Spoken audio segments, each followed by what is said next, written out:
夢日記。監視社会。心霊系ではないけど怖い夢を見た。ニュース番組を見ていると、新宿駅南口の改札を出たところ、チョロ Q ぐらいのサイズの車が何台も旋回していた。レポーターが、今日から試験的にこちらのなんとかが導入されましたと言っていて、そのチョロ Q がキセルとかで不正に改札を通過した人に対して警告を発しているという映像だった。その後に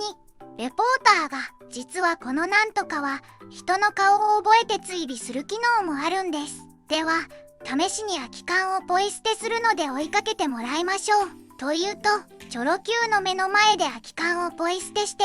追尾され始めた。最初はニュース番組のほのぼの映像的な感じだったのに、次第にレポーターは怯え始めて、そのチョロ Q を蹴り飛ばし、踏みつけて駆け出してどこかへ逃げ出してしまった。その様子をカメラマンは後ろから追いかけ続けて、日が暮れ始めた頃、レポーターはどうやって来たのか、岩がゴツゴツした採掘場に来ていた。レポーターは岩の一番高いところまで登ると、平常心を取り戻したのか、カメラに向かって、さすがにここまでは追ってこれないでしょうねと爽やかに笑顔で言って、疲れたなんて言いながら岩山の上でへたり込んでしまった。すると薄暗い採掘場の中を一台のヘッドライトが近づいてくるのが見えた。それはタクシーのヘッドライトだった。タクシーは採掘場の開けたところに止まると、中からタクシー運転手が出てきて、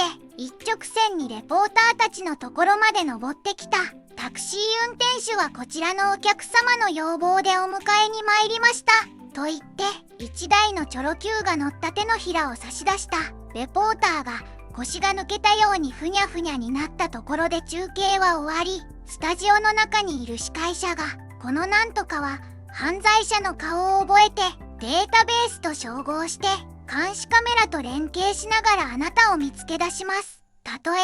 監視カメラがないところに逃げても、一度登録された人間は衛星で監視されますので逃げても無駄ですと誇らしげに語っていた。自分はそれを見ながら、別に自分は犯罪者じゃないけど、ここまで監視社会が進むとそれも良し悪しだな